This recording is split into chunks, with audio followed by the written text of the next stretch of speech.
Okay, so you're a D family and you decided then to pursue a career in acting, which normally turns out really lucrative for most people. I mean, Why?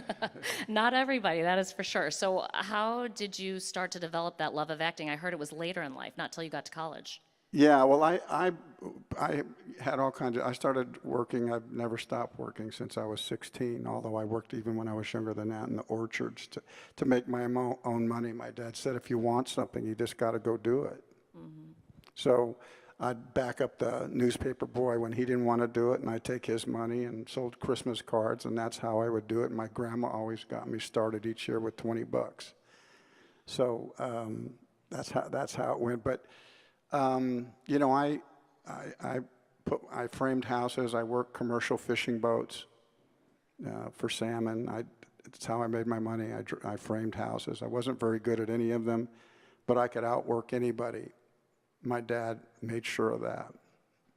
And so I really came to things late. So if you're thinking, you know, it's like you should reserve the moment to actually change your life anytime you want. But I found myself in college, and I didn't have that kind of wild streak, that rebel thing. I went to 4 different high schools. My brother went to Vietnam. My dad worried about it every day.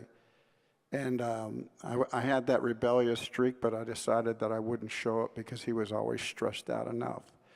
But really what I found that coming from a blue collar, my dad was a fist fighter. So it was it was tough. And to actually say that I wrote poetry or I thought about telling stories, that was code for you're lazy. And so when I finally came to it, I was in college. I realized that I had been living a lot for them, to not bother them, to not stress them out.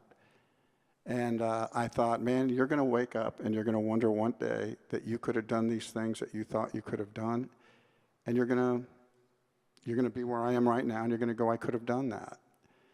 And it was a breakthrough for me. Sometimes people want to talk about, well, what was your big break, right? And every one of you have it in your own mind. A friend told you about the job you have now or told you about something that happens. And sometimes when people look at my career, they look at these kind of the iceberg, the tip. Well, of course, that's a high mark for you, right? But the high mark for me was when I listened to my own heart. The ticking of my heart that said, man, you got to get with it. You're a storyteller. Now what do I do? Because I didn't know anybody in the business either.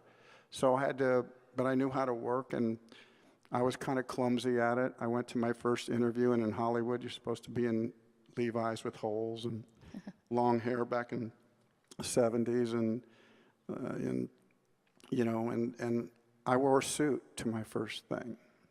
I was a square. But I decided I would still beat this. I would figure this game out. And that's what I did. And there's no guarantee when you decide you want to do something you love. It doesn't translate in America to money. In fact, you can get paid a lot of money in America doing things you hate. But I wanted to do this, so there was no guarantee. I prayed about it. I did all the things I did. I said, well, is it my turn? Is it? Keep working. Keep working. So I said, okay, Jesus, don't use my name so much. Okay. So I went about 7 years before I got my first check. And it was in a film called Big Chill. And that was my...